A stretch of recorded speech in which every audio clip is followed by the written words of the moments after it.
This is the Bahamas Tonight, the Northern Edition. Good evening, I'm Megan Shepard. It's great to have you with us. The Democratic National Alliance, the DNA, says it has a strategy in place for the 2017 elections. The hierarchy of the party was on Grand Bahama this weekend to roll out its plans. Shashina Roll has the story. We are the force to be reckoned with. We're going to deal some blows to some fellas. They need to be looking out because we're dead serious this time. Revitalized, rejuvenated, and reorganized, the Democratic National Alliance on Grand Bahama Island this past weekend to hear first-hand concerns from residents regardless of political affiliation. Leader of the party, Branville McCartney, along with a delegation, visited several communities, noting that they are already gearing up for the next general election. McCartney says the party is financially sound and equipped to be the next government of the Bahamas. But we're not going to be foolish in how we go about spending monies towards an election. We've seen what that has done before. We know what that, or where we are with those who did it. And all of the paraphernalia, all of the parties, all the liquor, and all the chicken you could eat does not guarantee good governance.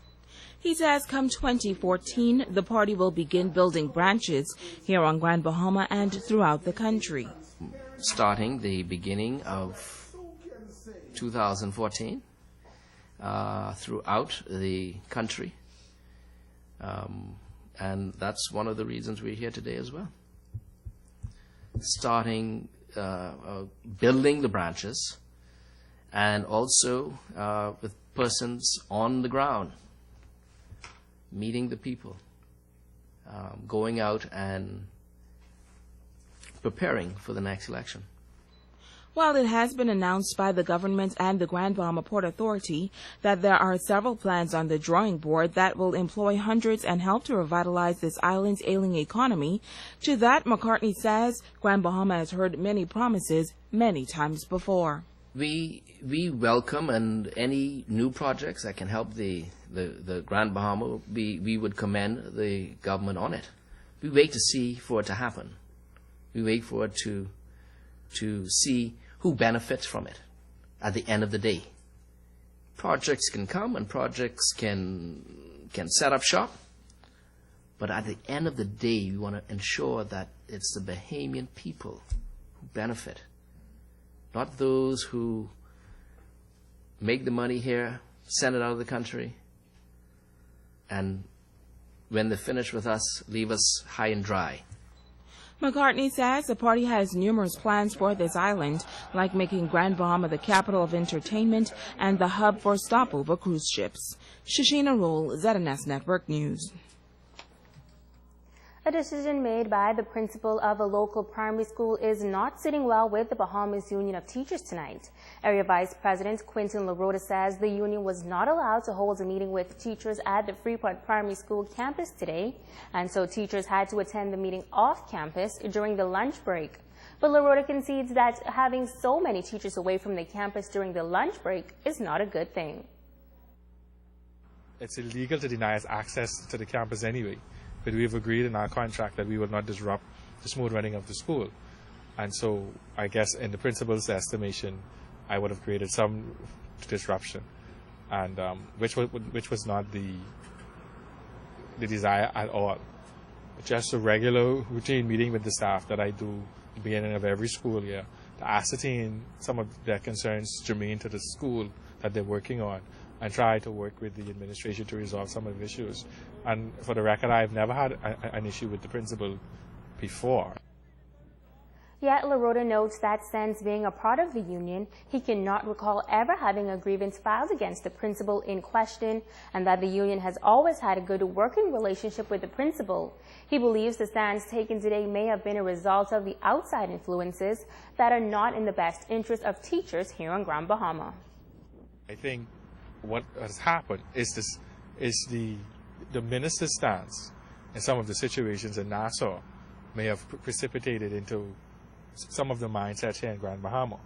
And what we're saying is that that is not what we think is in the best interest of good industrial relations, of harmony, and it isn't in the interest of anybody well, not the administration of a school that have all the teachers off the campus at lunchtime. Teachers volunteer their own time. They sit with students, they eat with them, some do yard patrol. All of these things are going beyond the call of duty to make sure that the school run properly. And that's why I always maintain that no school in this country and no form of education should be successful if the teachers don't go beyond the call of duty.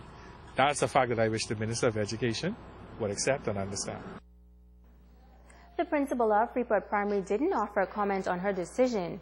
Up to News Time, we were unable to reach education officials for a comment on the claims.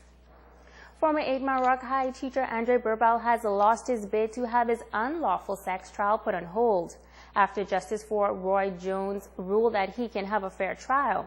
The 50-year-old Trinidadian filed a constitutional motion earlier claiming that his rights were breached and he is not likely to get a fair trial. He also claimed, among other things, that there was unreasonable delay and that the adverse pre-trial publicity would prejudice the proceedings. But during today's proceedings, Justice Jones ruled that the trial will proceed as scheduled and the jury is expected to be chosen tomorrow to hear evidence in the case. Burbal is accused of having unlawful sex with 2 schoolboys while serving as a teacher at the 8 Mile Rock High School. Police are still appealing for leads into Saturday's fatal shooting incident in the Fawcett Lane area. Police say officers responded to reports of gunshots in the area and found a young man lying on the ground with multiple gunshot wounds about the body. Now, while police haven't released the victim's identity, ZNS News has confirmed that the victim is 23-year-old Joshua Bullard. Police are asking anyone with information that could assist with the investigation to contact 350-3107 or 8-911 or 919. It is a case that have disappeared from the headlines, and while police say they are experiencing some hiccups in locating the suspect, they remain resolute in seeking justice in this matter. Shashina Roll reports. For 2 years, police officials have been looking for Eunice Morris of Morris Travel Management. Morris, a well-known businesswoman, is wanted for questioning relating to 2 counts of stealing by reason of service. ACP Seymour says while there are reports that Morris have been spotted in the Turks and Caicos Islands, they have yet to capture the wanted woman. It's a process. We just can't say, okay, send her to us, because remember, that's a different territory altogether.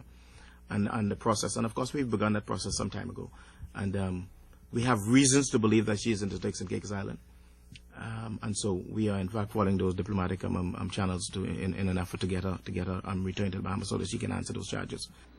For Morris to be returned to the Bahamas, an extradition process will be required. In 2010, Andre Burbal, a former educator at the 8 Mile Rock High School, accused of sexual misconduct with at least 2 male students, was extradited from the United States after spending 3 months in prison there for a traffic violation. However, Seymour explains why the process is not as simple for Eunice Morris. That's a British colony. I guess through our Interpol connection with New York and them, of course, we were able to get him quickly extradited here. We need to respect the sanctity of the respective country, and of course, they have their way of doing things, and of course, we have our way. But that's where we are. The process is taking longer than perhaps other people people would like to see it take. But that's just, unfortunately, that's the way it is. Now, Grand Bahama's top cop says while the process is taking a while, investigations are ongoing. He is issuing this stern warning to businesswoman Eunice Morris.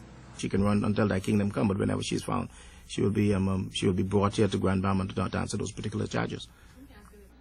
Shashina Roll, ZNS Network News.